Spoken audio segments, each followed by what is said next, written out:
Monday, June 9th, here on the Just Baseball Show. It's Arm Laden. I am Peter Apple, and Arm, get those fingers ready because it's time for the weekend Roundup, where we go through every game that was over the past weekend with a few takeaways from each series. And it's all brought to us by the sportsbook Born in Vegas. Remember, folks, download BetMGM, whether that be on iOS or Android, and use promo code Just Baseball. Why? First bet offer up to $1,500 back in bonus bets if your first wager loses. I think, and I've gotten a couple of DMs about it, people using the code to put down a couple of dollars on some college baseball futures as we are about to, as you're probably listening to this, close to ending super regionals, on to Omaha soon. Both of us are going to be there. But right now, we're going to talk about some Major League Baseball in the meantime before we go all college heavy over the next few weeks. I'm actually so excited for the College World Series. I know this was a really fun weekend in baseball, but I can't help but already start to look ahead there. I'm pumped about that coverage, so stay tuned for that. But a lot of fun things going on across baseball this weekend. We had some players return. We had some rivalry matchups. So had some weird stuff go on as always. So this is a fun, one of the more exciting, I think, weekend roundups for me at least in the last few weeks. I agree. We're going to go through all of the games, and at the end, stay tuned because I have a bone to pick with Aram. He's got Shocker. an opinion that just doesn't sit right with me, and we're going to talk it out at the end. But first, your first five series, then I'll get into my 10. Let's round it up. Let's do it. We'll go to Houston versus Cleveland, but this was in Cleveland. First game, Colton Gordon, the rookie, turned in his best big league start so far. I think it was his fifth start of his career and his first MLB win. He went 5 innings of one-run ball, struck out five and walked none. Houston's three-run rally in the fifth was really the difference there, where Jeremy Pena scored from second. Really impressive base running from Jeremy Pena, by the way. Scored from second on an infield single. It was one of those where he's on second base already, ground ball over to third base. He's already sprinting on contact, knowing that the throw is going to get over, go across the diamond, and knowing that it was going to be one of those slower throws. He basically held LB and just kept running around third. And by the time the first baseman caught it and went to look, Pena was already scoring at home. He's been incredible, by the way. More on him later. Christian Walker followed up with a two-run single to right field, a one-run single that scored Altuve, a little bloop that just landed where nobody was. And then you had a solo homer from Brendan Rodgers for good measure in the sixth that made the difference 4-2. A couple outfield assists from Mauricio Dubon, which was impressive. And Jacob Melton made a crazy catch, another rookie who's getting up there and hopefully making a little bit of an impact for the Astros. Josh Hader closed it out with a perfect ninth for his 17th consecutive save. Saturday, Hunter Brown was pretty darn nasty, but he also walked five at the same time. 5 1/3 innings, 1 run, 9 strikeouts in that outing. But again, the 5 walks was a bit of a surprise. Yainer Diaz hit a 2-run home run in the sixth, his eighth of the season, giving Houston a 3-1 lead. And then Cleveland answered. Jose Ramirez tied it with a 2-run homer in the seventh, extending his on-base streak to 33 games, which I think is now 34 games. And then in the 10th, Jake Meyer scored on a wild pitch by Hunter Gaddis. Isaac Paredes followed with an insurance RBI single. And Bennett Souza earned a save, I believe his first in like a very, very long time. And Josh Hader was credited with the win. Then on Sunday in the finale, another close game, low scoring. Bo Naylor launched a 2-run homer in the second inning, putting Cleveland ahead. Houston responded in the seventh. Cam Smith tied the game with a 2-run double. And then in the bottom half of the inning, a Stephen Okert throwing error allowed Nolan Jones to score. And then Will Wilson added insurance with a sac fly. Class A starting to look a little bit sharper too. He earned his 14th save. Astros win the series 2-1.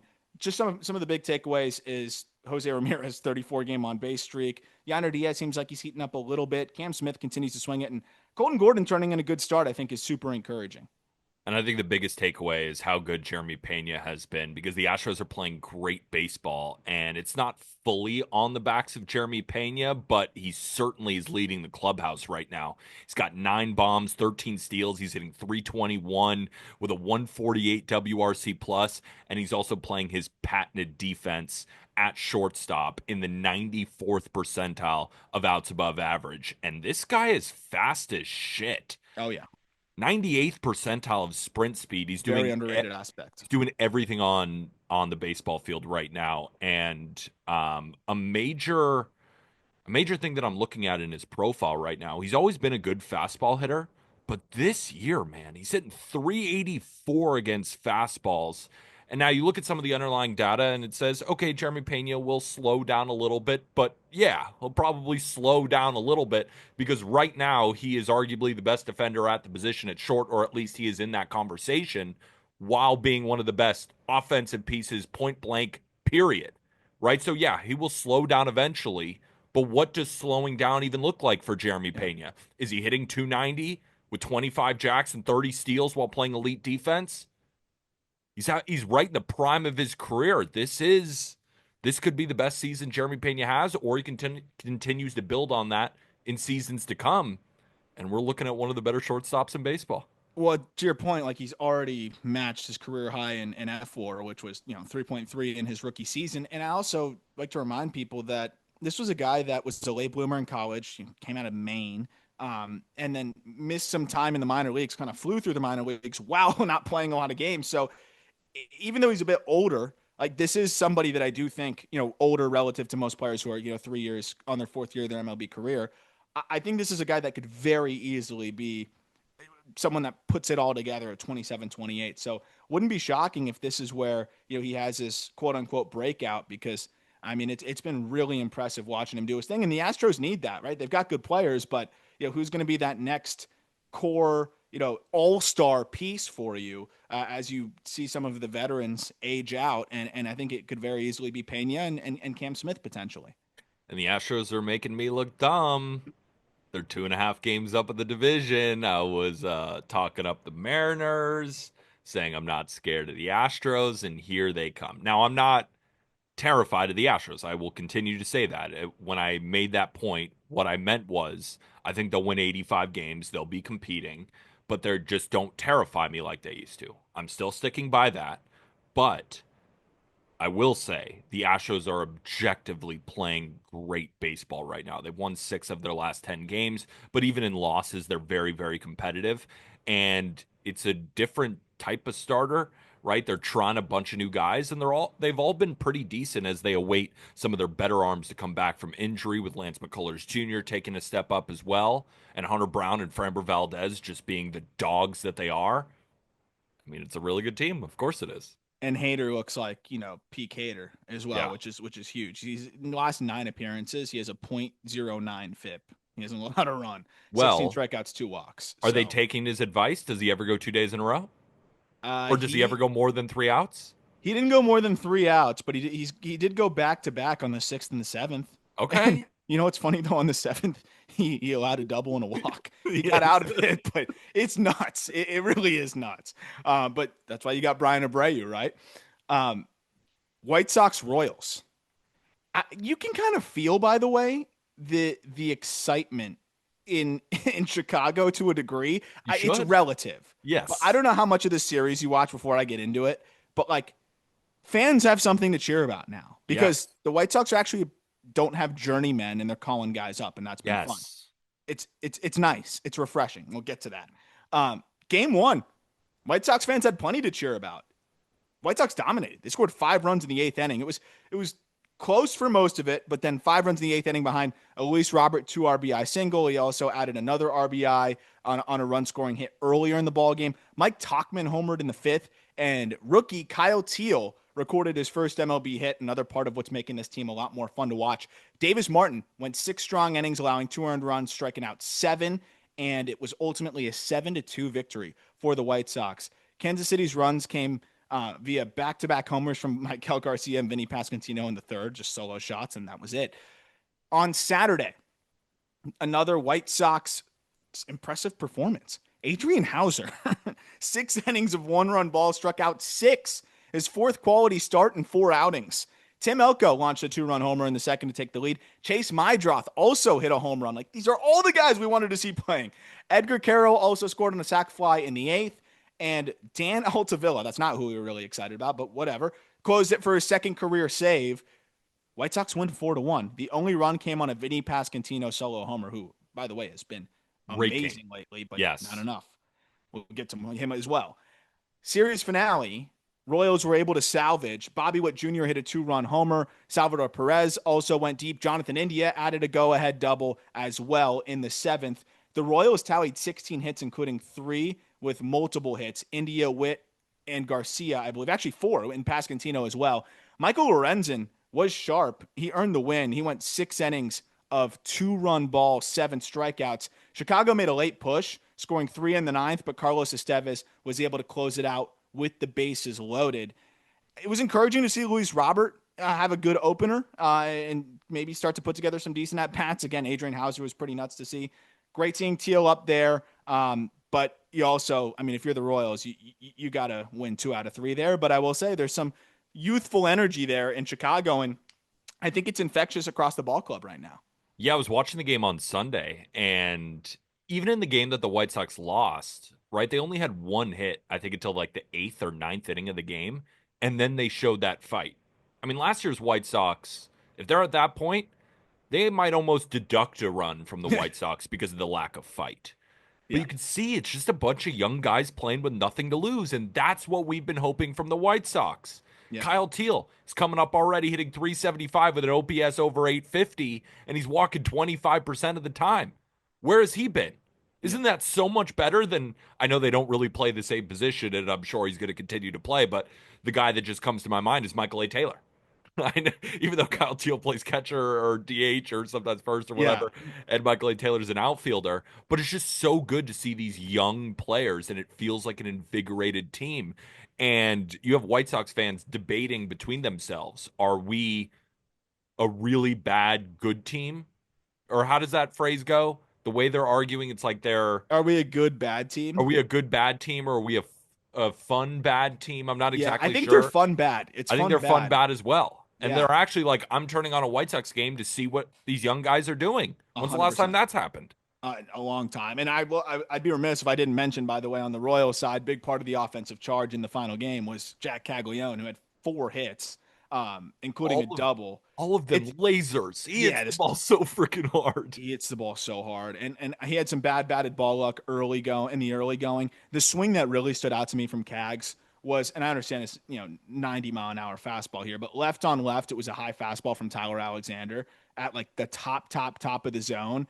And I mean, just look at the finish. Like if you'll know the clip, go on Twitter and just search. He hit it 114, but just the way that he's loaded back and the finish. I mean, it is just really fun to watch this guy hit, and he's just starting. So he could hopefully be a big spark for them.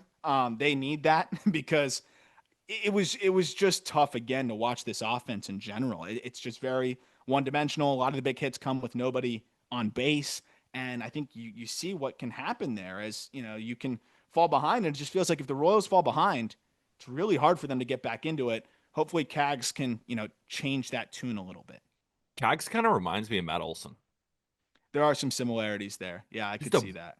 big old lefty with a big old stick. Yep. Just fucking pummeling baseballs. No, not in that way, Aram. I meant the bat. I meant his bat. Yes. Both big sticks. I'm just Yes. crushing it. Yeah, Both crushing absolutely baseballs, crushed. that long swing, and when they connect, it just and they can hit it to all fields too. Field, power to everywhere. Big sticks. Yep. And honestly, like it is really fun to watch him hit. And I think he's helping. I think it's been invigorating for Pascantino as well, who has been dynamite. He had 2 more hits in that series finale, but he has finally, settled in here where entering Sunday, if you go, over his last 8 games, this was entering Sunday where he had 2 hits. He is hitting 467. That's 14 for his last 30. And you can go even further back than that, honestly. Last 17 games entering Sunday, 438, 507, 609 slash line for Vinny Pascantino. That's 28 for his last 64 with 3 homers and only 7 strikeouts in 73 plate appearances. If he's swinging it like that, you got Cags back. Bobby's not in super, hero Bobby mode yet, but he had a really impressive home run as well. Maybe that can be enough to get this offense going a little bit. I mean, Vinny's lucky that they basically have me playing corner outfield, or else Cags might take Vinny's spot. It's good to see that he's finally being the Vinny that we know he can be. I Yeah. mean, you've been a huge fan of his, got me to buy in, and it's just good plate discipline. Like, he's got power. This guy should be consistently one of the better hitters in the division and one of the Yeah. better first basemen in the American League. And It's just been so slow up to this point, but you're finally starting to see it, and it looks prolific right now. Yeah, they need him. They need him. No doubt about that. The Mets take on the Rockies, and welcome back to Earth, Colorado Rockies. Yep. On Friday, this one was actually a close one. It was tied all the way into the ninth. 2 outs in the ninth. Francisco Lindor playing with a broken pinky toe. Well documented that his pinky toe is broken. Delivered a go-ahead two-run pinch hit double, driving in Juan Soto and Pete Alonso for a 4-2 lead. They were able to hold on to that lead there. Kodai Senga threw 6 strong innings, allowing just 1 earned run. I think it was a Mickey Moniak solo shot, and then Ryan Stanek worked out of a bases loaded jam in the eighth. Edwin Diaz closed it out for his 14th save. Ryan Ritter also tripled in his MLB debut. I'm glad they called him up. He's been having a really nice season in the upper minors for the Rockies. Saturday, all Mets, 8-1. Ronnie Mauricio recalled from AAA after dealing with the torn ACL and then some just lingering issues with it. It's been nice to see him back healthy, and oh man, did he not waste any time. 456-foot blast. And it was crazy because I know it's Coors, but like it was a very easy swing for the longest Mets home run of the season. Also, Jared Young, Jeff McNeil added homers as well. Good game from Brandon Nimmo and Luis Torrens, also added 2 RBI, while Francisco Lindor returned back to the lineup as a starter, reached base twice, stole 2 bases. I don't think the pinky toe is much of an issue. Clay Holmes only allowed 1 run across 6 innings, 6 strikeouts, no walks. All these Mets pitchers shoved at altitude. I know it's the Rockies, but clearly were not affected by it. Herman Marquez took the loss. Rockies slump continues with runners in scoring position. They failed to produce 0 for 8 with runners in scoring position, and they fell to 12 and 52 in that one. Headed to the series finale on Sunday, once again, all Mets 13-5. Pete Alonso and Jeff McNeil each launched 2 home runs, contributing to 6 total homers for the Mets. They scored in the second, the third, and the fourth. Brett Beatty also launched one. It's a good one, a good game for Francisco Alvarez to get right. And Tyler McGill threw pretty well, allowing just 2 runs over 5 innings. Again, just absolutely crushed him. 13-5 was the final score. 3-game sweep. Mets finish 6-0 against the Rockies. This season surged to 42-24, 18 games over 500, 4.5-game lead in the NL East. The Rockies dropped to 12-53 on pace for a franchise worst campaign, even after that sweep of the Marlins. This tweet was dropped into our Discord. Again, if anybody wants to join the best baseball group chat in the world, they can find the link in the episode description. It comes to us from Matt, but it's a tweet from Steve Jelbs. How good has Mets starting pitching been this year? In 58 of their 66 games, Mets starters have allowed 3 earned runs or fewer. Only once has a starter given up more than 4 earned runs in a game all year. It was Blake Tidwell in a spot start in St. Louis. Crazy stuff. So the pitching has been outrageous, and the offense has been great, but it's not because of Lindor or Soto. It's because of Pete Alonso. I mean, Yeah. those guys have been good. The Mets lineup has been good. But the polar bear, and I forget who in our Discord, I'd have to scroll up and find it when you're talking. I'll go and mention who mentioned it to us. But they were talking about how Pete Alonso just looks so much happier. And I did say, well, yeah, it's easy to be happy when you're raking and your team is elite. But it is true. Like Pete Alonso is playing with a certain spark, and he's not your typical power hitter that is going to hit a bunch of home runs and not do much else. Sometimes Pete Alonso falls into that bucket, but not 2025 Polar Bear. The barrel control has been outrageous, which is why he's hitting over 300, but he just hits everything so hard, and the at-bats are so damn good.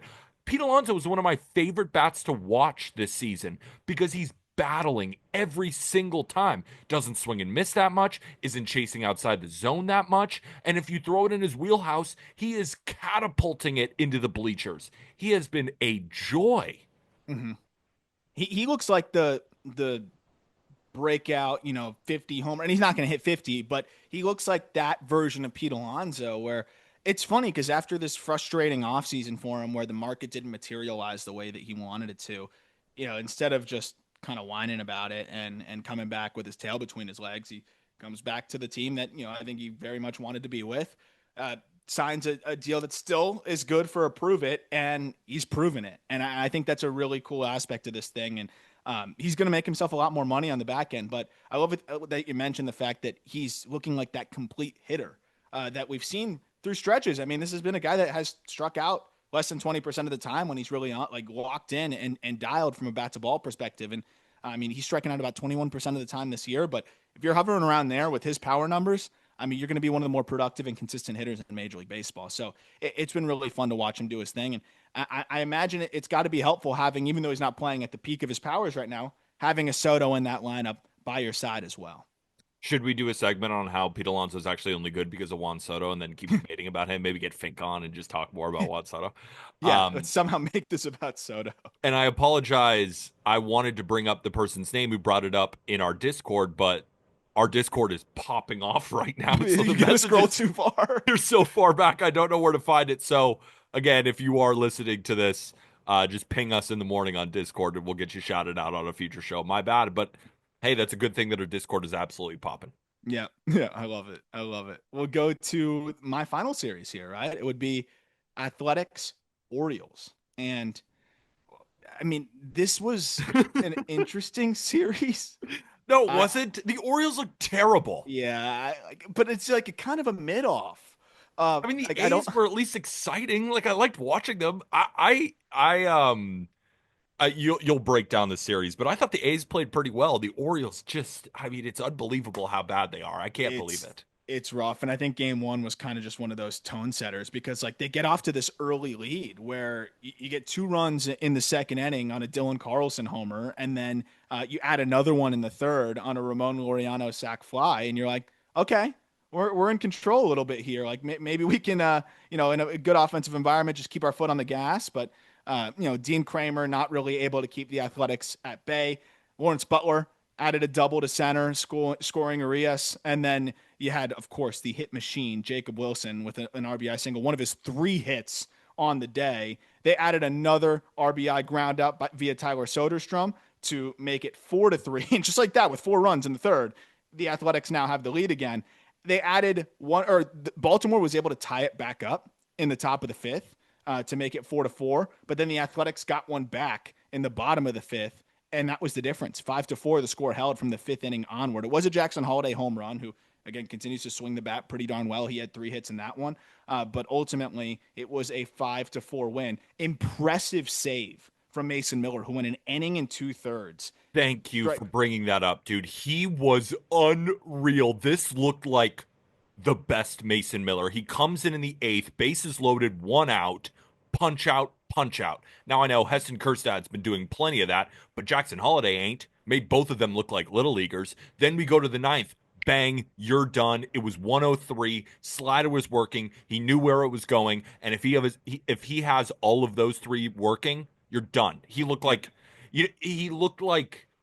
Paul Skeens closing games out. Yeah, it was just wow, that guy is way better than you. And it Yeah, could have been any lineup. That's not an indictment on the Orioles. When he has it, good luck. You're done. you're done. And shout out the whole bullpen, right? Like Holman to Yeah. McFarland to Ferguson to Miller. I mean, they went 4 innings to shut the door and keep that lead. But calling on Miller there, who entered that outing with like a 4.9 ERA or almost a 5 ERA, that's gonna get back to normal. Yeah. That ERA will He's get getting back down clipped there. for homers because he Yeah, throws 103 and those fastballs have just been getting clipped. But yeah, it's a small sample for a reliever. He is still as good as any reliever in baseball. I believe that was the A's first consecutive wins Yeah. since early May. Yeah, they were Um, like 1-20 going into that yeah, series. yeah. Nice job, So, Orioles. yep. But the Orioles did bounce back Hey, on game they 2. did. Colton Cowser was back, which was awesome to see. He hit a monster homer, 455 feet for a go-ahead home run in the 6th. Because guess what? It was all Athletics early on. They scored 4 in the bottom of the first after the Orioles scored 1. So it was 4-1 after 1 inning. But then that's where Baltimore just continued to add on 2 in the 4th. It was a Ramon Laureano home run. And then it was one more in the fifth on a Gunnar Henderson RBI single, and then that Colton Cowser solo shot, but it was a bomb. I just was so happy to see his name on the ticker again. So hopefully he can give them a little bit of a spark. And then a couple more runs later in the ball game extended the lead, and Baltimore was able to hold on 7-4. Charlie Morton started the game and they won. I think that should be a double win. Morton allowed 4 earned runs in 2 1/3 innings, walked 4, struck out 5. Luis Severino on the other side went 5 2/3 innings, allowed 5 earned runs, walked 4, struck out 5. So again, you pick up the 26th win of the season for the Orioles there. And then in the rubber match in game 3, this is where, again, it just felt like, okay, this Orioles team just can't really piece anything together. They had Shigano on the mound. You thought, okay, maybe they can take this series and creep closer to 500. Unfortunately, that was not the case. Athletics scored first, drew first blood with a run in the bottom of the first. Baltimore answered back in the top of the second, but then it was all Athletics the rest of the way. You had a Johnny Pereda double to left that scored a run. Then Lawrence Butler grounded into a fielder's choice that scored a run. Jacob Wilson single to left, which scored Denzel Clark, who can absolutely fly. And then Max Muncy, recalled from AAA, hits a home run 431 feet to make it 5-1. That they didn't even need that one. That was just for good measure because Jacob Lopez, another solid outing, 4 shutout, 2 walks, 5 Ks. And then how about Sean Newcomb in long relief, 3 shutout as well. And then it was Holman to McFarland to Miller for zeros across the board there. This Athletics bullpen has looked good. Is it the Athletics bullpen or was it the Orioles offense there? I think it was the Orioles offense because 5-pitch save, by the way, for Mason Miller. Because especially in that game 1, there was runners on base every inning. The Orioles just can't get a clutch hit to save their life. So yes, the A's bullpen I thought looked good in terms of like you look at the box score, but watching these games, I was like, that was just an indictment on the Orioles. I thought they played flat, and you just lost the series to a team that going into that was 1-20 in their last 21 games or something horrific like that. My main takeaway from this series is I just want to talk through Jacob Wilson a little bit more because you go on social media and the discourse surrounding him is strange. It's a lot of people trying to pull up his savant Oh, and just tell us that he's going to regress. And yeah, do I think he's going to regress from hitting 372? Probably. Do I think he's going to put up an OPS of 936 this year? Probably not. But I think that Savant doesn't know how to grade him, or at least the blue isn't indicative of what I'm no. seeing when I watch Jacob Wilson. Because when I watch Jacob Wilson, and correct me if you disagree with this, because this is a pretty big take to say, I think he has the best barrel control in baseball. It's Arias than him. I think it's But better. I think it's better with Arias now at this point. Like old Arias, yes, but because right he's in the 30th, what is it, he is in the 18th percentile of chase rate. I want him chasing. All of his hits are outside of the zone. yeah, I mean, he can get to any baseball, so no, he's not going to walk, but he's just consistently putting the bat on the barrel or the ball on the barrel enough to get that ball into the outfield and or into to get a single, right? And when he actually taps into his power, right? So you look and it's like, oh, he's 7th percentile average exit velocity, 9th percentile barrel rate, 5th percentile hard hit rate. Yeah, but he's got 8 home runs. So when he does connect, it leaves the park. And now it is nice that he plays at Sutter Health Park where it's a track meet out there. But if you look at his splits, right, home versus road, they're not egregious, right? He's got an OPS over 1,000 at home, but he's got an OPS over 850 on the road, and he's hitting 342. So it's not all because of the ballpark. So I think this is one of those that if you just show me his Savant page, it tells me you haven't watched him. yeah. I agree with that. I mean, that's where like I get Savant's a great tool. Yes, There's a it lot of is. important data in there, and I think markers that we look at that are helpful. But then there's exceptions to a lot of rules, right? I think there's a lot of things that players can do that don't really or that may offset some of the things that we look at on there. Like, and I think also the things that Wilson does well he does better than everybody. So then the things that he doesn't do as well, I don't think matter as much. Yeah. And also, like, yeah, the chase is a little bit high, but his swing decisions, if you watch his at bats, to your point, like he's not chasing like crazy out of the zone. Yes. He's Yes. swinging at pitches that are a ball or a ball and a half off because he can hit those. Yep. He's not chasing, like Javier Baez or Luis Robert sliders that had no chance of being in the zone. That's that's why the other thing with Chase is like not all Chase is created equal, and Correct. I think we're seeing that with the Jacob Wilson. But you look at like the squared up percentage there, like he's squaring up half of the balls he hits. So it's like Yeah. it's even the ground balls, quote unquote, like his ground balls aren't bouncing 5 feet from home plate. They're bouncing 50 feet from home plate, so they're getting through a lot more frequently than the average ground ball. So I do think he's a guy that's going to sustain some higher BABIPs. Like it's a fascinating conversation, but I don't like just looking at a page of colors and Yeah. numbers and saying he's going to regress. When is that coming? Because in his last 30 games, he's has an 805 OPS. I think if you go to his last, excuse me, no, sorry, his last 30 games, his first 30 games, he had an 805 OPS. His last 30 games, he has a 1062 OPS. He's slashing 413, 459, 603 over his last 30 games. Over his last 15 games, he's slashing 453, 478, 656 for an 1135 OPS. I mean, whenever that regression comes, let me know. I don't think it's coming. It'll be maybe a marginal dip in like batting average, just because he'll have some balls go right at guys. But this guy is not going to hit some imaginary wall. He's hitting 557 in June. So we're talking about the batting average regressing. First month 294, next month 330, next month 368, right now 577. So, yeah, is he not going to hit 372? Probably not. Is he going to hit 340? Yes. I think How do you so. get him out? I don't He's know. I'm hitting watching. 392 against fastballs entering this conversation. Against curveballs and sliders, he's hitting 306. And then against changeups, if you want to just look at changeups and splitters, he's hitting 429. It's What the hell outrageous. do you do?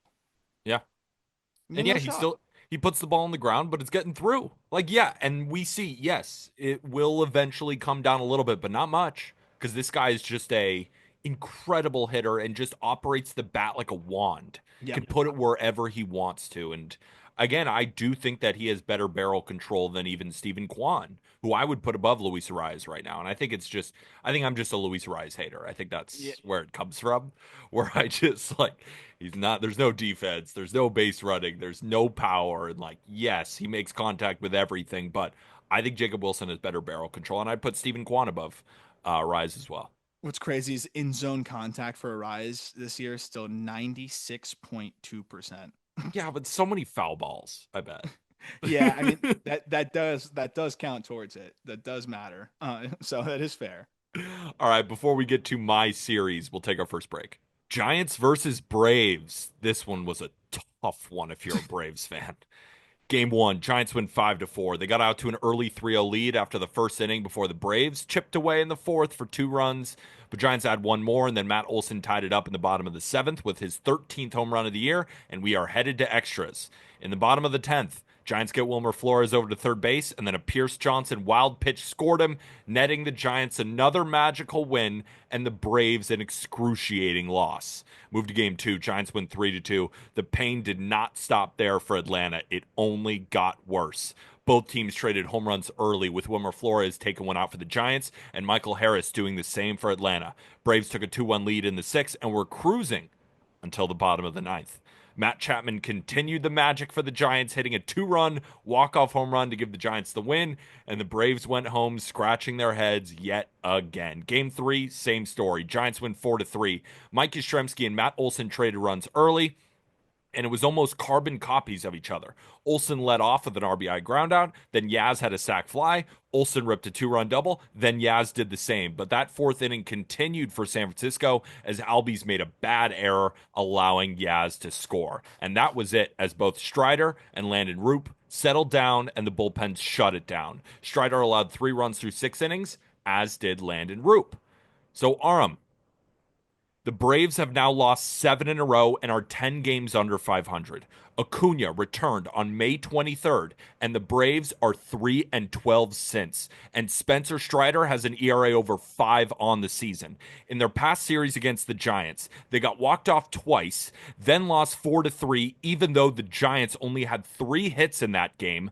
Atlanta ranked 16th in OPS on offense, 14th in ERA from the starters, and 16th in ERA from the bullpens. Nothing special anywhere. Albies, Michael Harris have been terrible, and the team seems to lose in horrible ways every game. The team is 10 games under 500 with a positive run differential. It's a combination of unlucky breaks and bad plays, and now they're on the verge of selling at the deadline. I can't believe what I'm seeing. Do you think they sell? I want so I texted a friend in another team's front office. And I just said, "Wow, the Braves are dead." And the response I got is, "Don't say that. They're never dead." So but it feels like they're as dead as can be. I do feel that, but we're so early in the season still that I don't know. This series though felt like a team that just doesn't have it. That's why I brought it up. I The waited power of until friendship now. thing, like whatever the complete opposite is of that, and maybe they all get along great, but whatever the complete opposite is of that is basically what it feels like at this point. And I don't know if it's because too many guys have long-term extensions and they're just kind of coasting. I don't know. I have no idea. But you shouldn't be this bad after Ronald Acuna Jr. came back. The only positive I have is Michael Harris had a nice series. I think that is encouraging. Like, I think kinda. you do have to give credit to the Giants, right? This bullpen is fantastic. And if you're playing close games, the Giants are going to win a lot of those because their bullpen's fantastic. And the Braves bullpen sucks right now. I mean, you don't trust anybody. So the fact that you can't trust anybody at leverage, like if you're playing close games and it's Braves versus Giants, of course it's going to go this way. You have a bullpen that is very trusted at leverage right now versus a bullpen that invents ways to blow games. So, I mean, also like they're having a revolving door right now. Like blew it, and then he's gone. Then you had Kimbrel, who I don't know why they treated him this way. If you knew that he was going to be just like a eat an inning DFA guy, like there's no way they didn't know what they were getting. Saw him for one inning and said, "Oh my gosh, he's worse than we thought," and sent him back. They knew what he was doing in AAA. I just feel like Kimbrel is owed more than the like hey, here, eat one inning, see ya. We're gonna DFA you. I thought this whole thing is bizarre. It does not feel like Braves baseball. I'll tell you that. And don't you feel like the Braves kind of owe it to Kimbrel a little bit? I mean, he came up with them and it has been one of the greatest closers of the 21st century, and a lot of it was with Atlanta. And then they treat him like this. I mean, they've been treating Jesse Chavez like crap too. They bring him Which I in understand at least. Like he's a kind journeyman. of Like bringing Kimbrel up to do a one inning eat one inning and see ya. Like he's just some journeyman is crazy to me. crazy.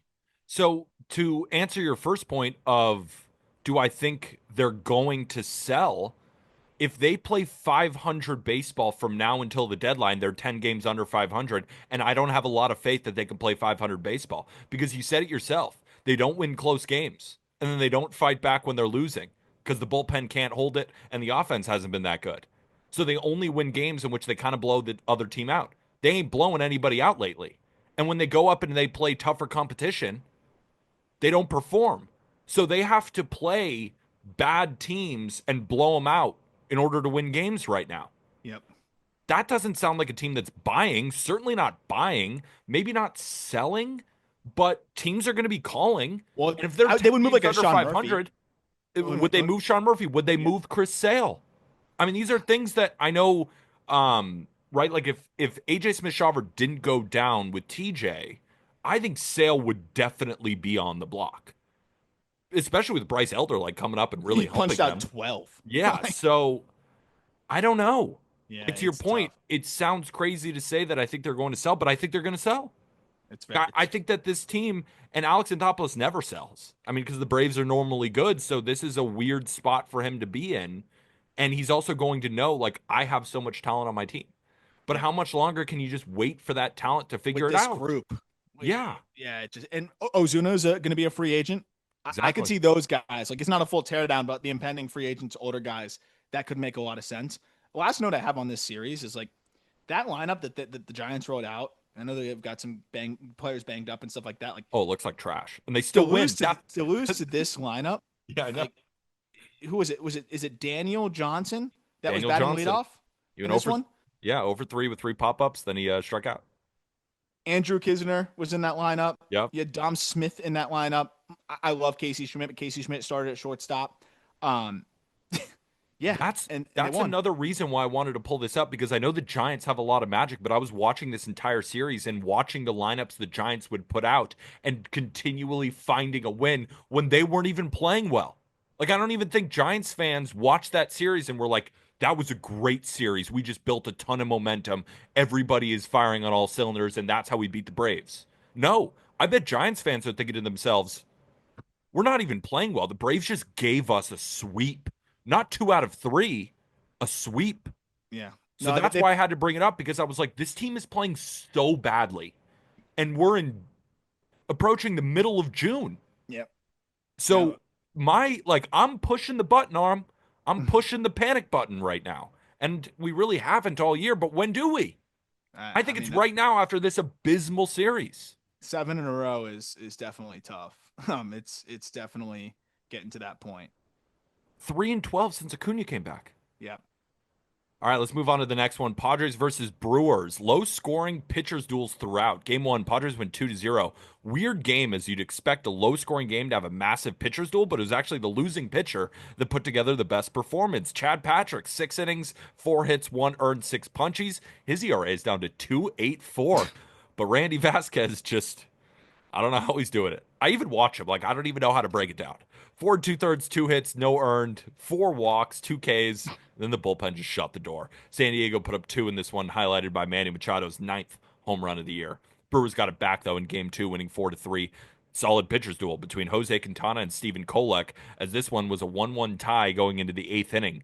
Brewers take the lead in the bottom of the eighth, scoring two, but then Luis Arias came up clutch in the top of the ninth with a 2-run double. Bottom of the ninth, Caleb Durbin walks to the plate, launches one to left for a home run to walk it off for Milwaukee. Quintana was solid, 5 innings, 1 earned, lowers his ERA to 2.66. Kolek's been good for the Padres. yep, 5 2/3 shutty, only 3 hits, lowering his ERA to 3.00. Move on to game three. Padres win 1-0. Ryan Bergert? I'd never yep. even really seen this guy before. I was watching the game. He got the start for the Padres, and he looked good, limiting the Brewers to just 1 hit and 5 1/3 with 4 punchies. But Freddie Peralta basically did the same thing, tossing 6 shutout with only 1 hit and 3 strikeouts. He's got an ERA in the mid twos, but you can't win when your team doesn't score. And Manny Machado again, home run in the seventh, was the lone run in that game. To be perfectly honest with you, I watched this series and I don't have many takeaways. No, I it's just some thought good baseball. yeah, just good, low scoring, good pitching, but not really from guys that are the big time names either. Just good, solid pitching against two offenses that just kind of looked flat to me. Yeah. Good bullpen performances. Just one of those lower scoring, gritty wins for the Padres. Yeah, and the only like individual player takeaway I have is Caleb Durbin. Guy obviously really liked his prospects, is underrated, piece there. Starting to heat up last 15 games, entering Sunday 805 OPS. I Mm. think if he's even hovering around that with his speed and versatility, that could absolutely be an asset for them. But you got to look at this Padres team, and the fact that they're finding ways to win ball games right now when they're not scoring runs is really encouraging. I think this is again one of the more underrated bullpens in Major League Baseball. The fact that they're getting solid starts out of guys and piecing it together is encouraging because that Preller is going to address that offense. Yeah. I don't know how much longer they can run Tyler Wade out in left field. Again, I'm looking at like a Jesus Sanchez out there, and I'm saying that is not a very steep package for AJ Preller, and that would make that offense a lot better very quickly. But there's a lot of other outfielders where maybe you could try to jumpstart the market and make a move. But that the offense is going to get better, right? So seeing that and seeing the way that they're throwing it, this Brewers offense, I know it's not potent, but they were swinging it much better of late, and Definitely. then they ran into this Padres staff. So I think it was more a testament to the Padres pitching staff than an indictment on the Brewers offense. I agree with you. Let's move over to game three, series three, excuse me. Rangers versus Nationals. Game one, Nationals win 2-0. This was the Michael Soroka show as he dominated for 6 shutty while only giving up 2 hits and striking out 7. But Patrick Corbin, in his return to Washington, was fantastic.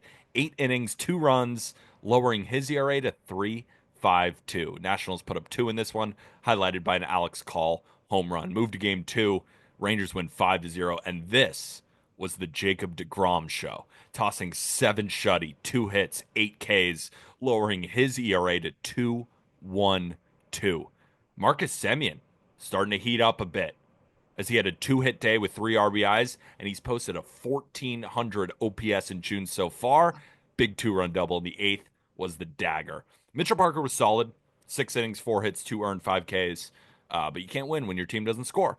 Move to game three. Rangers went 4-2. Evan Carter opened the scoring with a two-run shot, but Alex Call got one of them back with another home run in the fourth, and then Josh Bell got the other one on an RBI groundout. But then in the fifth, Marcus Semien stayed hot, got the lead run home, and then Jake Burger hit a home run in the eighth for the dagger. Whenever we recap Rangers series, it's always did they win 4-2 or did they lose 4-2? Got to give so much credit to this pitching staff. I Yep. mean, DeGrom looks like DeGrom. Eovaldi, I know, has been banged up, but he's still got an ERA under two. Malley shoves, Corbin shoves, and Leiter's been good Yep. lately. And the bullpen has been pretty good. It's not great, but it's been like fine enough to keep them in the games. It's just the offense doesn't really show up. But in this series, they won a few of the games by shutting down the Nationals completely with that staff. And this has been a good Nationals offense, especially at home. Right? At home against righties, they're a top 10 offense. At home against lefties, they're like a top 12 offense. It's a tough team to keep down, especially at home, and the Rangers did that. And I got to say, offensively, you'll take whatever you can get right now. And Marcus Semien, like, Yeah. he's showing signs of life. And my goodness, is that huge for them if he can keep this rolling. He's, I think, 15 for his last 27, if I'm not mistaken. Like, I mean, for how putrid it was, I mean, we're talking about like, does he have anything left? Like, it was so ugly for a while there. You got to be thrilled to see Marcus Semien having a nice, couple weeks here. And then, best game of the year so far for Evan Carter to have those 3 hits and that home run as well. Again, got to feel really good about that. So you take 2 out of 3. I mean, this isn't the Nationals of old. Like, it's a solid series win. You're not going in there expecting sweep every time. They went in with like the same record essentially. I think it's encouraging for the Rangers, especially because you got some offensive performances that you've been waiting for.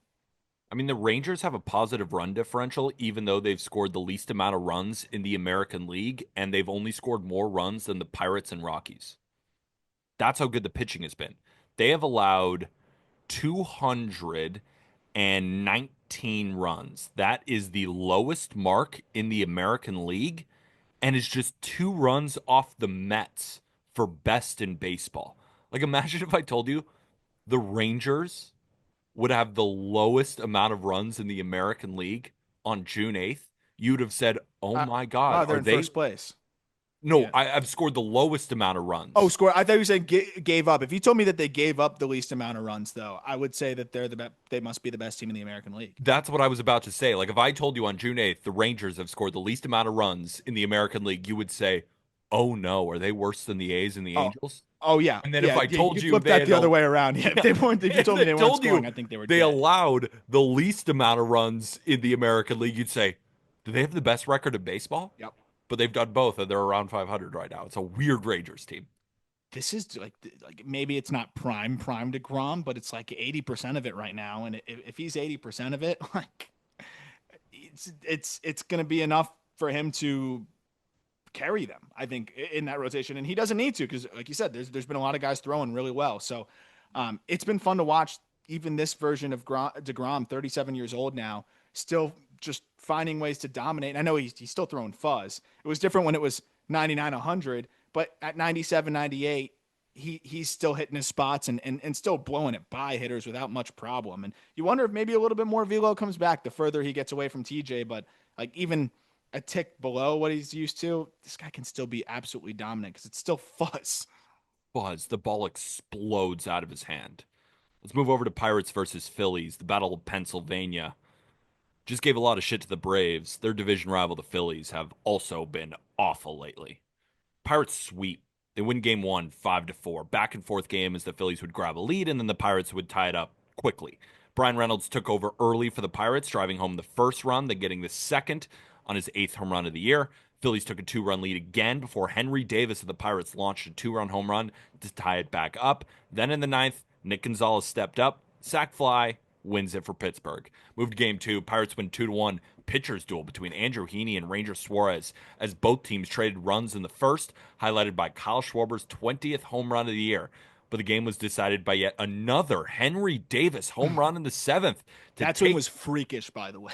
freakish to take the lead. Heaney, 6 innings, a 1-run ball, 5 Ks, lowering his ERA to 3.24. He's a guy that everybody should be paying attention to come deadline season, but left in the seventh due to a calf injury, but thankfully just cramps. He's going to be fine. Nice. And Ranger Suarez is great again. 7 innings, a 2-run ball, 5 Ks. His ERA is down to 2.70. But your team only scored 1 run, dude. And then game three, same thing. Pirates win 2-1. Pitchers duel. This time was a big time one between Paul Skeens and Christopher Sanchez. And even though Paul Skeens didn't technically get the win, his team won. He was sensational. 7 2/3, 2-hit ball without allowing an earned run, striking out 7. His ERA is down to 1.88. And remember when we keep debating, and I'm like, Paul Skeens is the best pitcher in baseball. No, wait, Tarek Skubal is the best pitcher in baseball. Like at the end of the day, like Skeens has the better ERA than Yeah. Skubal does. He's unbelievable. Sanchez was awesome as well, but the Phillies just aren't scoring. He threw 7 innings, a 2-run ball with 9 Ks. His ERA is at 3.10. And this game was tied 1-1 for most of it, but a broken bat single from Andrew McCutchen scored O'Neal Cruz, and the game was over. I was watching that play live. O'Neal Cruz stumbled, and then he still made it home. And I was like, that was freakish speed. I wanted to see his sprint speed of where he got after he stumbled and then raced home. He was flying. He is such a freak. I just love O'Neal Cruz. I will take any he's really opportunity to settling talk in. up O'Neal Cruz because I know going into the season, center field thing was an issue and just kind of looked like a lack of buy-in. Yep. It was just lethargic. Like it looked like he wasn't trying, wasn't enjoying it. And then this season, I feel like a little kid watching a superhero. The way, Ellie De La Cruz looks or any of these James Wood, Aaron Judge, freaks of nature. I mean, he is right there. But I think the story here is the Phillies. They got swept and now have lost 9 of their last 10 games. Harper hits the IL with a wrist injury. And I quote, I couldn't function on the baseball field anymore. And then he Yeah. goes down and then the Phillies just disappear. Yep. I mean, the offense, people were going into it like Phillies fans were even saying like Paul Skeens might throw a no-hitter today because this offense just cannot hit. Historically, they're horrible without Harper in the lineup. It's actually crazy. You rarely think one player is going to shift that much, but whether it's a mental side of things, of course, there's just the natural removing one of the better hitters in the game, but like it's just one player, right? It shouldn't be that much of a difference in terms of like night and day. I don't have the exact numbers in front of me, Kind of but pathetic. Kind of it, pathetic. How are you that reliant on one guy when it's you have crazy. good hitters in your lineup? It's crazy. Like I wish I had the numbers in front of me, but they had mentioned them on the broadcast, and it was ridiculous. And then the other side of things that I did want to highlight on the Pirates front, Braxton Ashcraft. I've been covering Looks obviously good. the Pirates top prospect for a long time, and he's a name that I would always have in the top 10, but it would always just be like, if he's healthy, if he's healthy. He's had so many arm issues through the years, and every time he's on the mound, he's awesome, but then had not been able to just stay on the mound up until last year. Took a big step in the right direction last year. He had been pitching as a starter in most of his career and even in this year in AAA, but they needed some help in long relief, bullpen kind of swingman role. And Ashcraft has been phenomenal. It's a really good fastball, especially in shorter spurts where out of the bullpen, he's averaging like 97. This guy's got high leverage stuff. Like could one day be a closer. And through his first 4 appearances at the big league level, he saw 7 1/3 scoreless. He's only walked 1 and he struck out, I believe, 8 or 7, excuse me. So he has been awesome to watch. And I think this is just another arm for the Pirates that is going to be valuable one way or another. It's just going to be all about the offense for them. But good fight by the Pirates and taking advantage of a reeling Phillies team here. But look, the Pirates can pitch, and I think they're bringing up some of these guys that are helping to bolster the bullpen too. And again, it's encouraging from that front. But we were just comparing the Phillies and the Mets and talking about that. I was just talking about that with Fink, and all of a sudden now Harper's out, and it may be a little while. Like this is something that's been nagging him for a while, wrist wise. And now I look at the lineup and I say, man, they really need June Schwarber because I mean, who else is going to step up in this lineup right now and carry them? Turner's been great, but I don't know. I look across the lineup and they need somebody to step up. I mean, when I turn on a Phillies game right now and I got Bohm and Castellanos going 3-4, I'm thinking to myself, I mean, if Schwarber doesn't hit 3 home runs today, they're going to lose. Yep. And That's it's not just like how. they're hitting terribly, but it's just for corner guys, like you need more than a 685 OPS from third. From well, he's playing first base now. They brought up Otto Kemp to play third. Bohm is playing first, Yeah, and the bottom of their lineup, it's like Weston Wilson, Otto Kemp, Rojas is hitting sixth, not ninth, where he should be. It's just it's so funny. It's like the Phillies can go from so unbelievably electric to like I don't even want to watch you play. It's that yep, bad. yep. I wonder how soon Dombrowski's going to try to fire up the trade machine. All right, next series. And this one, we'll talk about it. But I think the reason for the Diamondbacks getting swept is all because of Torey Lovullo. And I'll explain why. Game one, Reds win 4-3. Weird game. D-backs took an early 3-0 lead on home runs from Ketel Marte and Geraldo Perdomo before TJ Friedl did the same for the Reds with a 2-run shot, as did CES. Welcome back to tie it up. 3-3 tie going into the seventh. Then it started to just pour. Game was suspended until the next day. And the next day, they resume. Neither team could break the tie until the bottom of the seventh, until CES drove in the winning run in the 10th with a base hit to center field. And maybe, I don't know, this pissed me off because the Diamondbacks have to have a sense of urgency right now. They have Oh to. yeah, They're competing in arguably the best division in baseball. They need these wins. And Torey Lovullo managed this game, I thought, horribly. Say on the broadcast, he wanted to save his guys. So against a lefty and Nick Lodolo, Carroll took the day off on Friday, right? This game got suspended into Saturday. So we didn't want to have Pavin Smith, Josh Naylor, Corbin Carroll, all those guys playing at the end of that first game and then into the second game, which I don't agree with yeah. I don't get that. because, again, a sense of urgency here, but I can understand it. And then he actually does pinch hit Carroll in a situation where it was like, why didn't you pinch hit him earlier for like Ildemaro Vargas, who can't hit, in a big spot, and then you pinch him in a different spot, and then there was another opportunity to use a Pavin Smith or a Josh Naylor. They don't use those bats at the plate, but then they put Pavin Smith in the outfield in the last inning.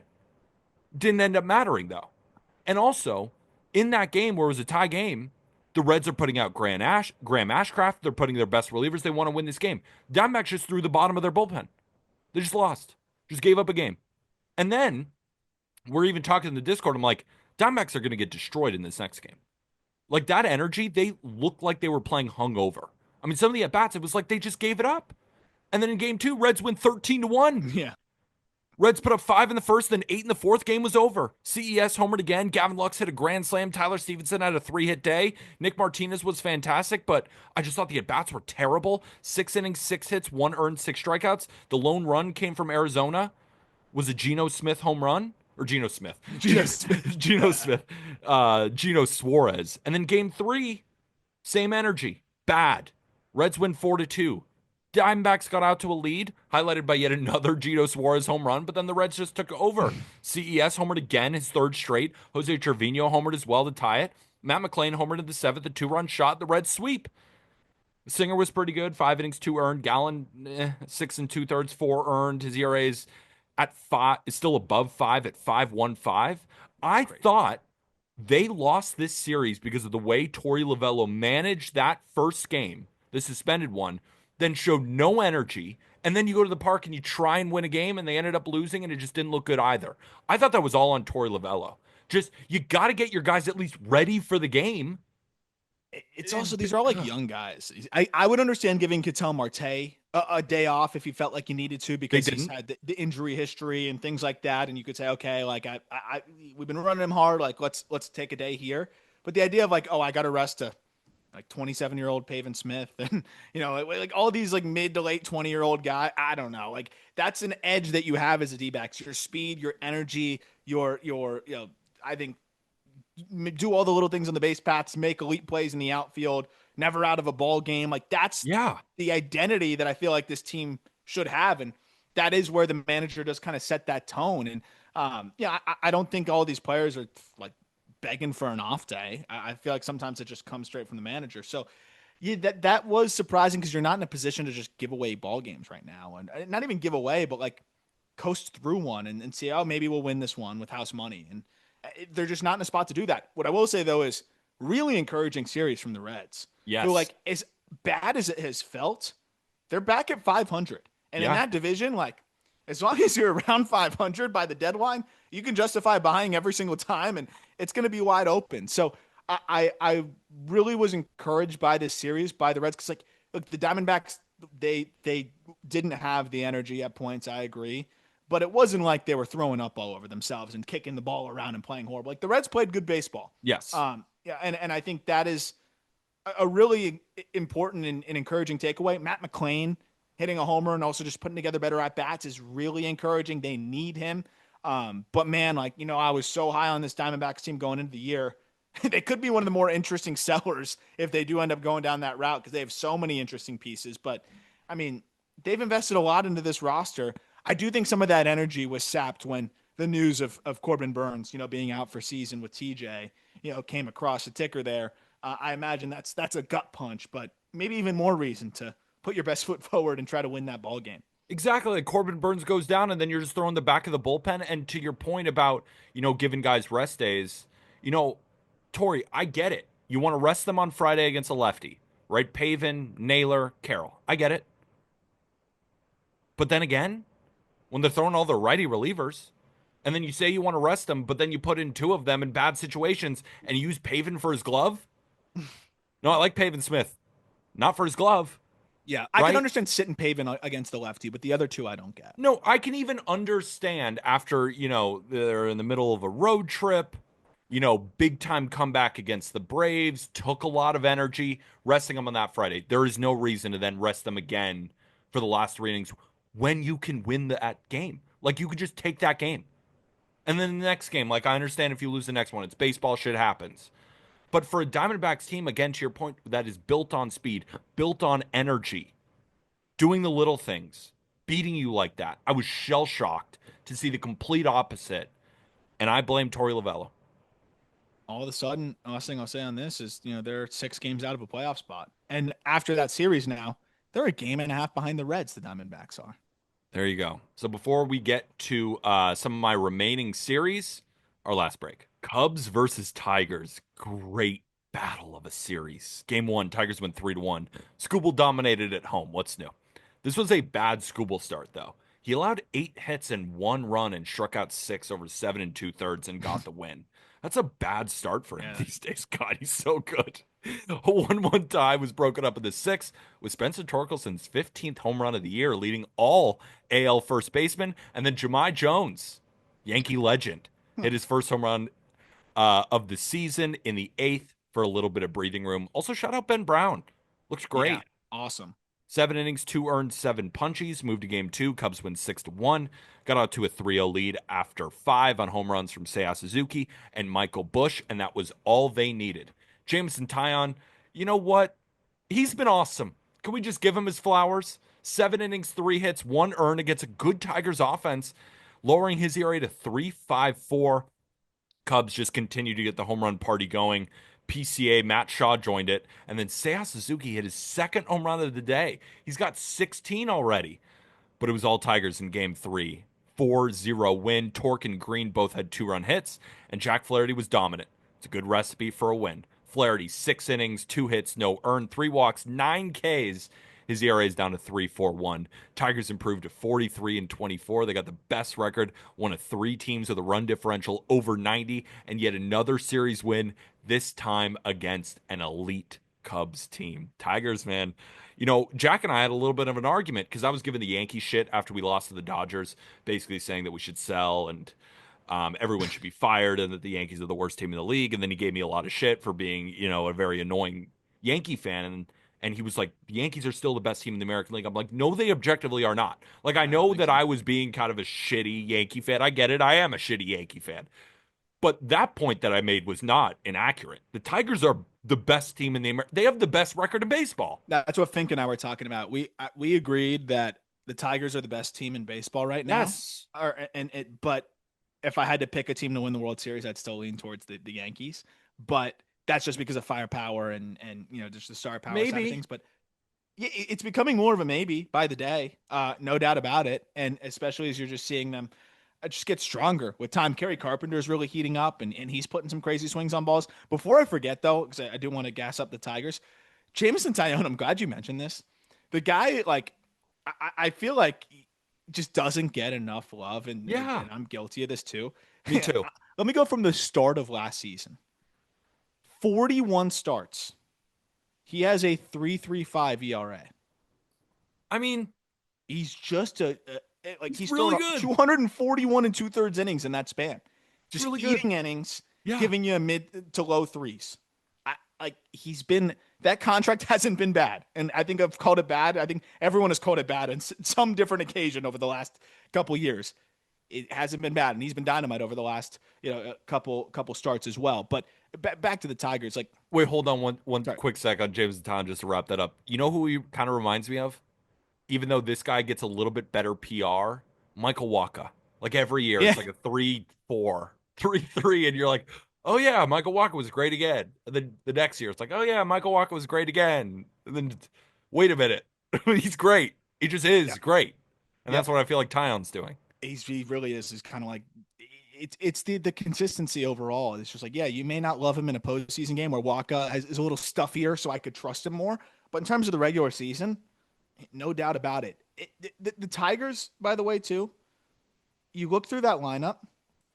Do you know who the lowest WRC plus is in that lineup? In terms of, I know they mix and match a little bit, but if you're assuming that um, you're rolling with Parker Meadows, who I know just came back, but still, and McKinstry at third and Javi at shortstop. If you're going with that lineup, Who is it? Javi Let me wait. Baez is Hold the on. lowest WRC plus on this team with a 107, Oh, it is Javier Baez. I was gonna with a guess somebody 107, else. which is Hmm. great though. Like my point is like, and if you're starting Javi Baez at short, of course sometimes Trace Sweeney starts, and then it would be him with a 66. But there's the top to bottom of this lineup.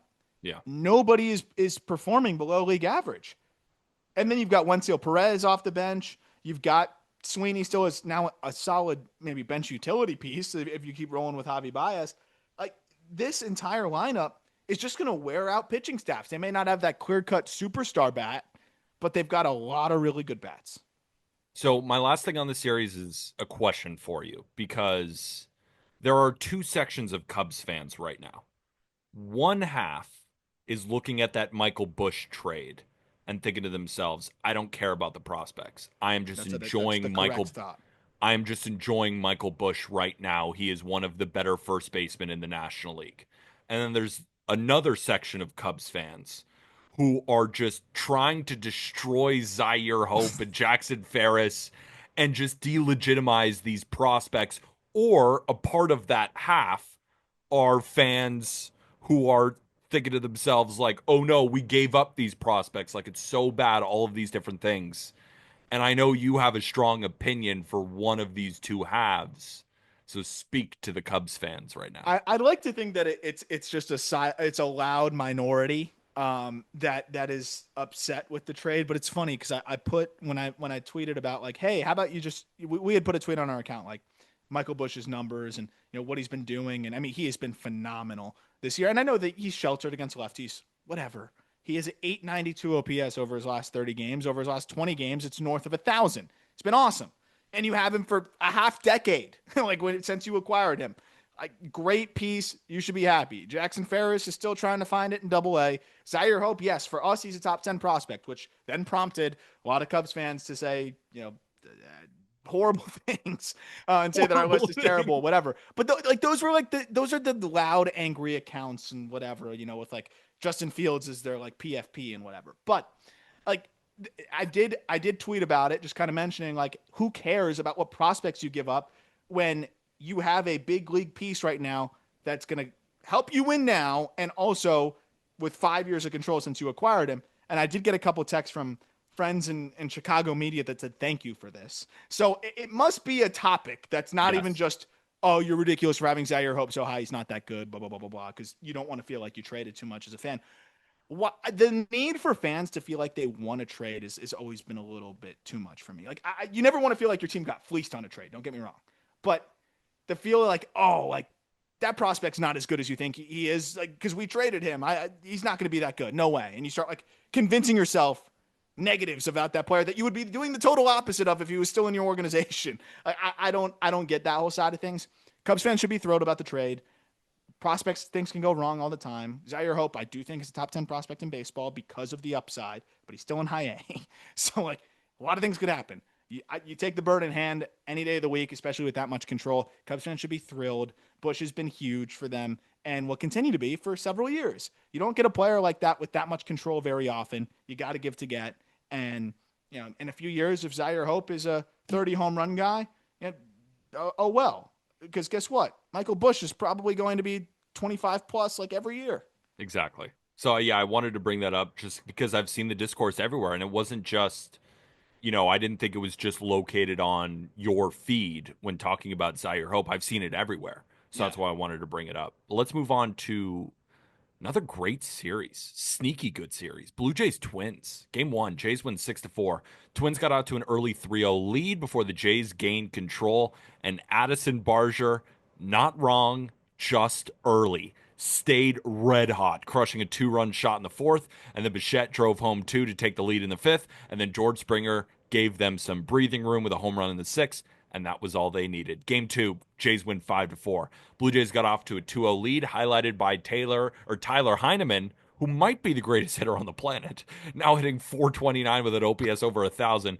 Twins tied up on an ugly inning where they scored two on a hit by pitch and a walk with the bases loaded. Then Twins took the lead on a Matt Wallner home run, but then George Springer came up in the eighth, hit a 2-run home run to take the lead, and then Vladdy drove home an important run in the ninth because Cody Clemens homered in the bottom half, but it wasn't enough. How about Chris Paddock? He's been I know the awesome. Twins, I know they lost, but damn it, he's been good. 6 innings, 2 runs. His ERA is at 3.53. He's been really solid for them all season long.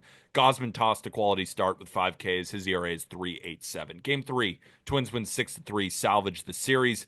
Back and forth games, Twins took a 2-1 lead after two, but by the third, Jays had retaken the lead in RBI hits from Alejandro Kirk and George Springer. But the Twins grabbed the lead in the fourth on back-to-back home runs from Brooks Lee and Christian Vasquez.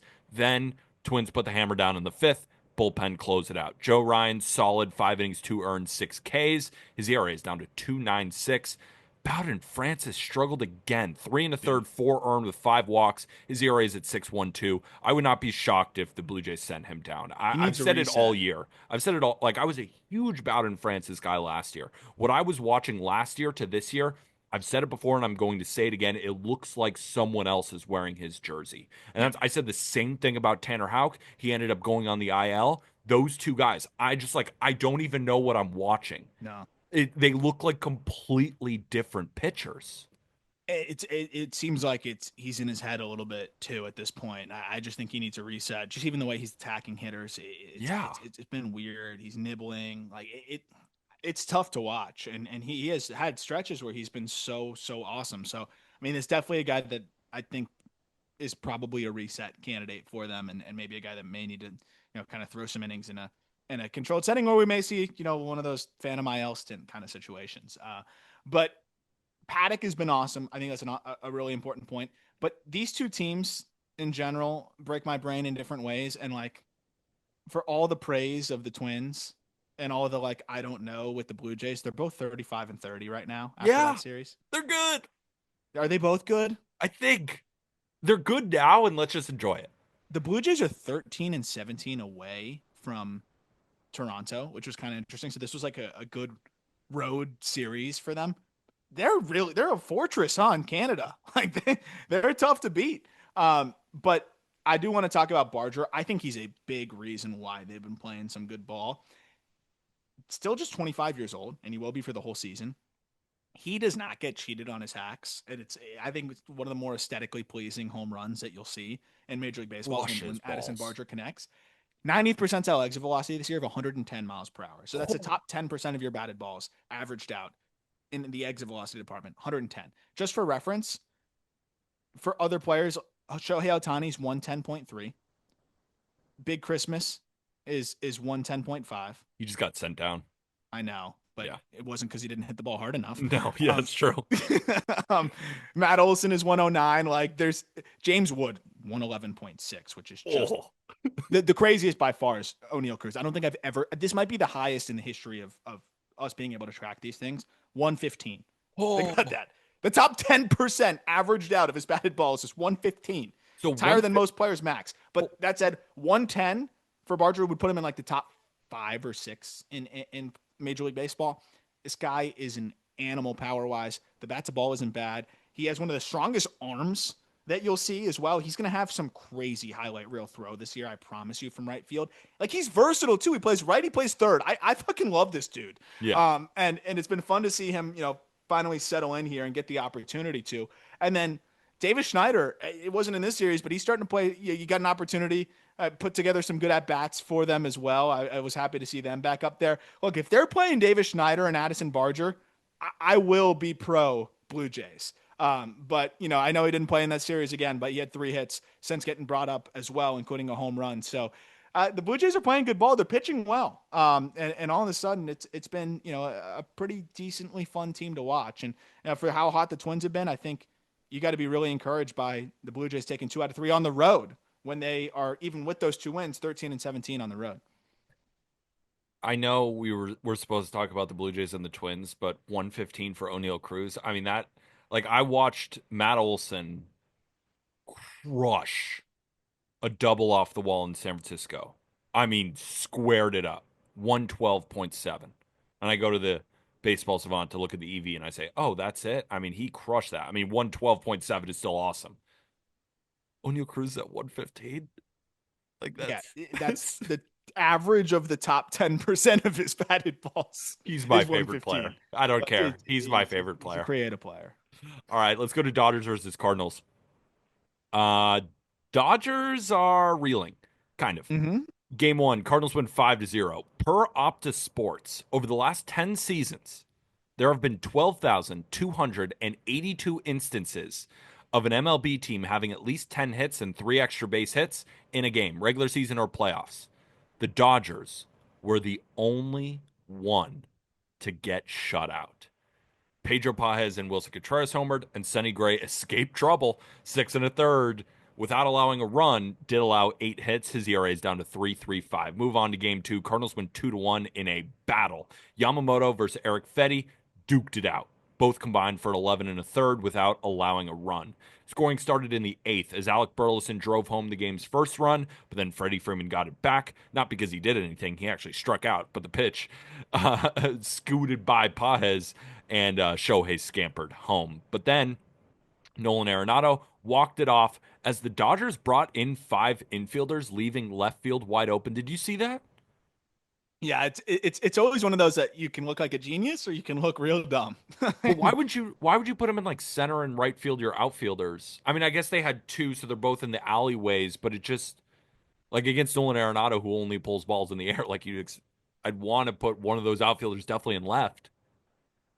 Whatever. There was something that we don't have in front of us that I imagine told them that, but it may have been poor pitch You execution don't think or my whatever it may be. hunch is smarter than the Dodgers? than the Than Dodgers the analytics. Dodgers? I don't know. You I never feel like know. I feel like my hunch is a little bit If it was the Rockies, I'd say no doubt.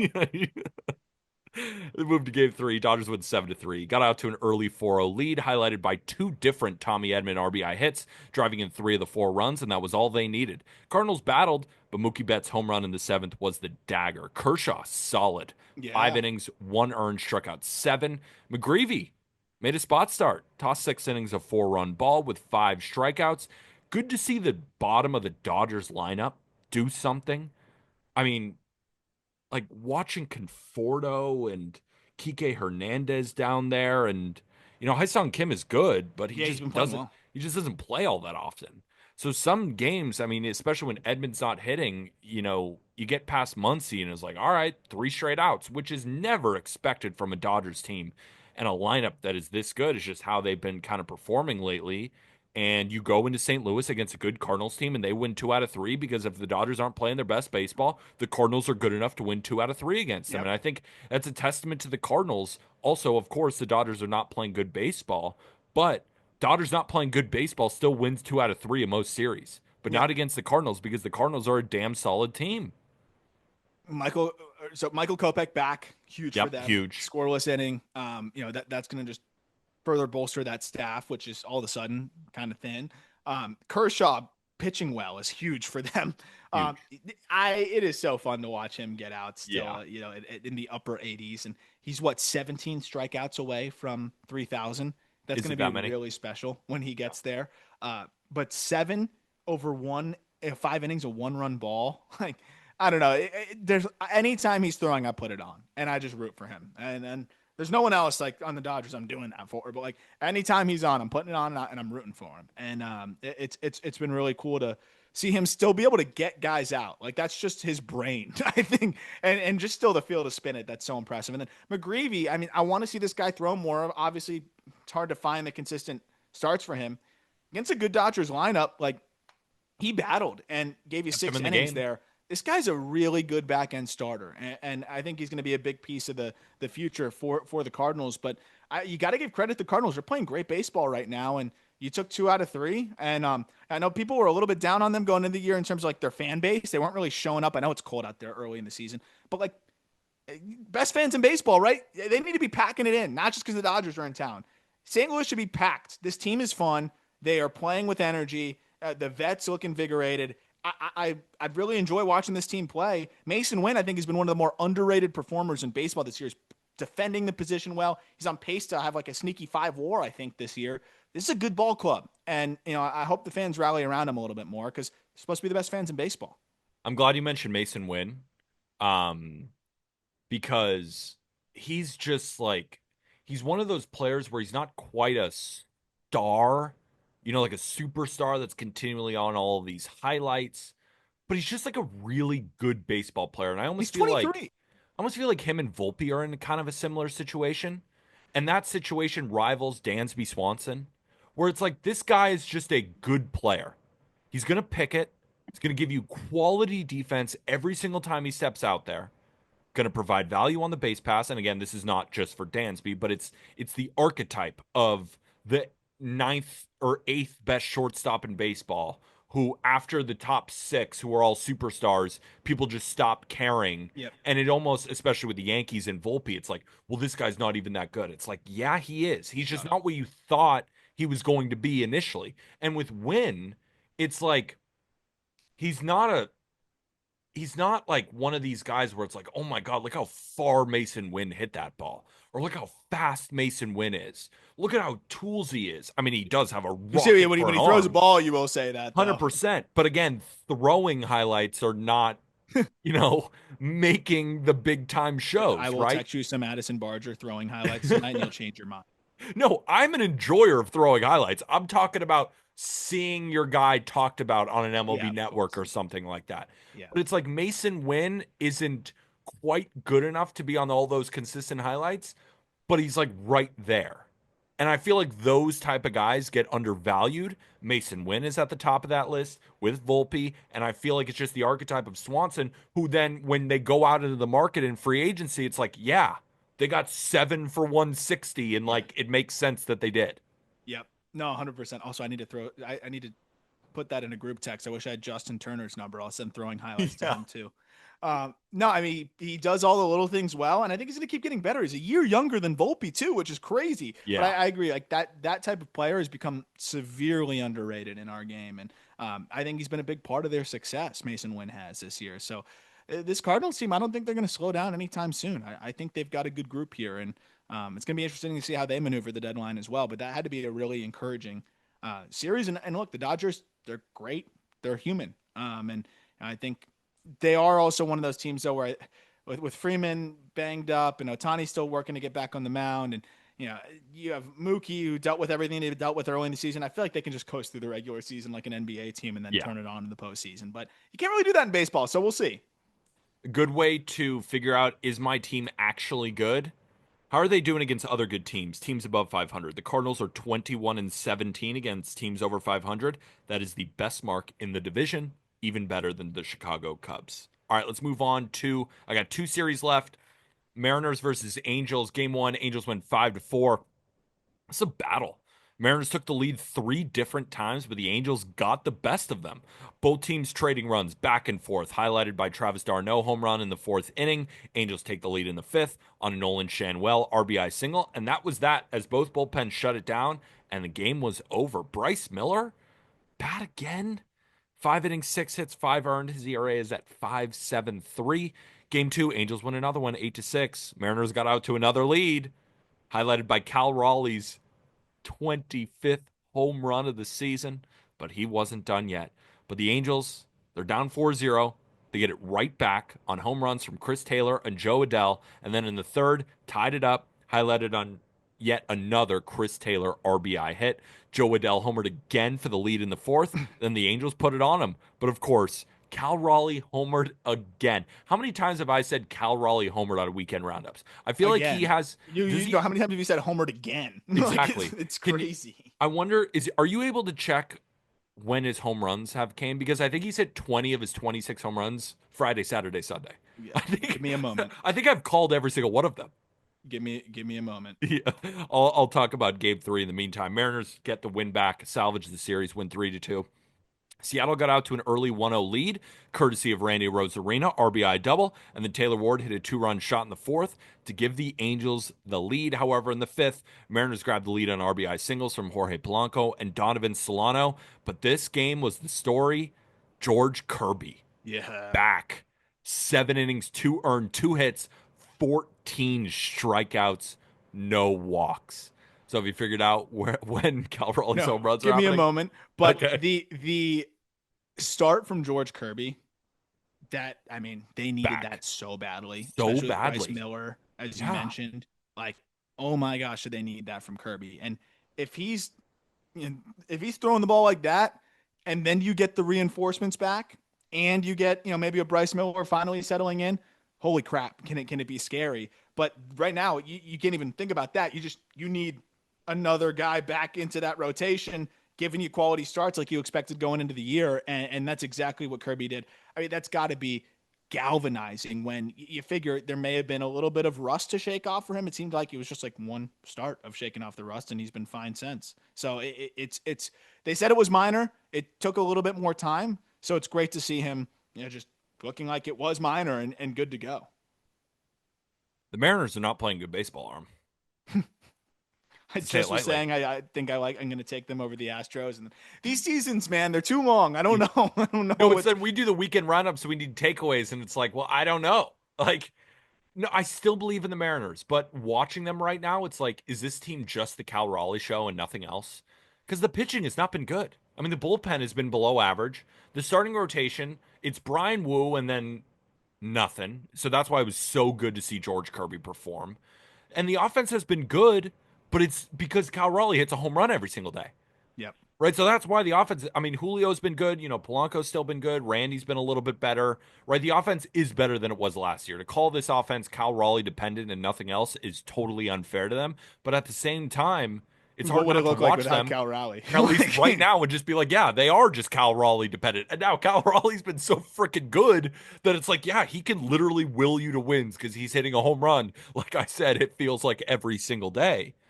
But they got to figure something out, especially on the pitching side, which again is so crazy. Like baseball is so weird. I'm talking in June about how the Mariners need to figure out their pitching. Yeah.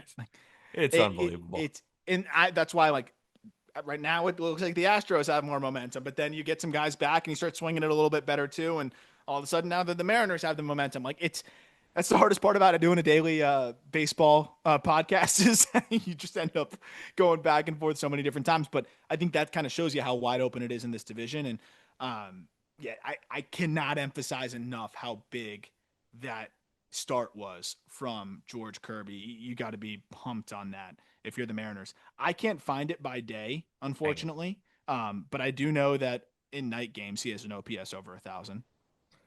One other thing too to wrap this up. Angels are going to be buyers. Now, are they good? I don't know, but they're going to be buyers, aren't they? I mean, they're 3 games under 500. They're Oh, playing decent baseball. Artie's going to be like, this is the best I've ever seen my team. I mean, they're going to buy. it's Like just everyone's like, I'm thinking like, oh, is Taylor Ward on the move? Is Could Reed Detmers find a new home finally? Could any of these starters go or any of the guys in their line? No, I think they're staying. I think they're going to I add. think if they're anywhere near 500, I agree. I don't think they're definitely at least not selling. And especially since Trout is just back already, Yeah. they'll talk themselves into anything with him. It's just it's just so ridiculous. I never know what the hell they're gonna do. Very weird team. All right, let's end it with Red Sox versus Yankees. Game one, Yankees win 9-6. The Yankees blitz Bueller early with home runs from Jazz and Anthony Volpe, and then in the second, Jazz and Volpe brought in the next two to take a 7-0 lead, and that was all they needed. Red Sox would battle, but it was too little too late, as Marcelo Meyer hit his first home run of his career, and Rafael Devers hit a 3-run shot, but Goldie got in on the action with a home run of his own. Bueller, 2 innings, 5 earned on 7 hits. Not ideal. In game two, I was at this game. Thank you, game time. I am a jinx. I dude, I don't remember the last Yankee game where I saw a win. Oh, you should keep I going. I'm on an 0 for streak, like a bad one. You should keep going to just try to break the chain. I think you should just This go was the as many first days one in a I've row. been to this year because last year I think I was like 1-9. I think I'm 1-10. I and I kind of knew what I was getting into with a Crochet versus Yarborough start. But then Yarborough has like I posted on Twitter the house that Yarborough built, like as a joke, because I've really enjoyed actually watching him. Just gets torched. Yeah. But the Yankees actually led in this one as Austin Wells crushed a 3-run home run off Garrett Crochet in the bottom of the second. Lead was short lived. Red Sox put up a 5 spot in the third, highlighted by a bases clearing double from Trevor Story and Christian Campbell's second RBI hit of the game. Romy Gonzalez homered in the fourth to take an 8-3 lead, and that was all Boston needed. Crochet had a weird start, struck out 9, but gave up 5 earned, 6 hits. Takes the MLB lead in strikeouts, but even allowing 5 earned, his ERA is still at 2.35. And we are recording during Sunday Night Baseball. Please, Yankees. Please, please, please. Yankees are winning 3-2. There we go. I mean, I'm an unbiased journalist. Yes. I'm an unbiased journalist. Judge homered. Oh, of course he did. Yes. Christian Campbell homered. Hey, Oh, he needed that. He and needed DJ that. LeMahieu homered. Um, Campbell's coming to life a little bit. He had 2 knocks on Saturday, home run on Sunday. I'll They say it needed for you. I'll say it for you so you don't have to. He looks terrible. I I mean, yeah, like three he, hits. 3 hits, like he looked pretty good in this series, but he just looks uncomfortable. And it's watching him live, watching him this series, like yes, he got a couple of ground balls for RBI hits, and then the home run is nice, but and again, it's not all of his fault. The Red Sox are putting him at 9 different positions and pretending And he's he's this utility defending guy horribly. horribly. One of the worst defenders at second base. Also, he's hitting 143 on fastballs in the inner half. But I mean, like I still don't know how to feel about this Red Sox team. Like I can't quit them just yet. I do want to say like credit to the Yankees though, even in that game where they lost, like that's a game you're supposed to lose, right? Like Yeah, it was Yarborough versus Garrett Crochet, yeah, and they put up 5 on yeah. Crochet. I mean, Yarborough gave up 8, and he had to wear it a little bit, and then for the most part, you stayed in the ball game until you had to go to Ian Hamilton, and at the end, and then it just got out of reach. So like if we'll see what happens in this game 3 because it really does sway how I feel about this series. But if the Yankees do hold on in game 3, I think it's a really solid series for the Yankees. You only lost the Yarborough versus Crochet start. I will say I think the Red Sox bats woke up a little bit more for this series, but it's kind of interesting when you see who was doing the damage. It seems like more of the role players than the key guys. I know that you had the Devers homer, but like that was kind of a meaningless homer and a loss late in the game. Like it felt like more of the big hits were coming by guys in the bottom part of the lineup for the most part. Yeah, and I think Peyton tweeted this out that Jazz Chisholm is like the fastest player. I don't know if you can find it. I probably should have brought that to the podcast instead of just remembering it from memory. But he's one of the quickest. It might be the quickest in Yankee history to get to like 20 home runs and 25 stolen bases. And he's been pretty good since he returned. Yep. I mean, in June so far, he's got an OPS at 1,200. He's hitting 444. Getting him in the lineup, I mean, he's just like a lightning bolt back in there. Adds so much speed, Big adds jolt. power. like good defensively too. Like that is such a jolt for this Yankees lineup. And sometimes the Yankees lineup, it's been really, really great this year, but it's kind of all built on power. And there's not a lot of guys making impacts on the base paths outside of Anthony Volpe. So to get Jazz back in there, it's a much more dynamic lineup. And it's just generally, I know this is simple, but they're more fun to watch. Like No doubt. they're a more enjoyable watch when Jazz Chisholm is in the lineup. I agree with that. Can I give you one fun stat before we Yes. go to the last word? Trent Grisham's last 20 games, 171, 300, 237. It's a Didn't need to bring that up. 537 OPS. Are you Didn't need ready to for the bring that last up. word? No, what? Yeah, you know what? Yeah, this is Yeah, a because you were perfect going to tee off on me, so perfect I might as well segue get into the one in. last word. Yeah. So this is long overdue, but I don't know if I've had the opportunity to talk to you about this. I'm worried about you. Yeah. The reason I'm worried about you is I feel like outside of baseball, you have to open your mind. And what I mean by that is you went to go see Warfare, the movie, and Yeah. you said, and I got actually mad at you. Like I'm reading the text being It like, was is better than Sinners. is he oh, we'll get to that in a second. Is he trolling me? I went into Warfare so excited. The same director who made Civil War, and I love war movies. Civil War was pretty stupid. You're insane. I was entertained by it, but it was it Warfare, was a little ridiculous. Warfare, I felt like I was in Iraq. No, that was cool. It It was a was cool the movie. sound was unbelievable. The acting was great. I felt like it was the most realistic war movie I had ever seen. I came out of that theater thinking to myself, wow, wow, look at where movies have come. And then I go see Sinners. Oh, Beautiful movie. So creative. You called it a vampire musical. was it First not? of all, the music was phenomenal. The Guy has a great voice of voice. that lead guy was incredible. The The different second they songs, start singing, if you how break out into multiple songs and dances, you but lost it me. was so good the music was. And Michael B. Jordan is probably going to win an Oscar for that performance in Yeah, they two had two of different them. roles. Rotten Tomatoes is eating these movies up. I feel like movies have been on a great run. And you're over here shitting on all of them. And then I go to dinner with you and you can't, like, ketchup is too spicy. You No, can't I have like onions. You ketchup. can't have pickles. You can't have Onions are anything gross. good.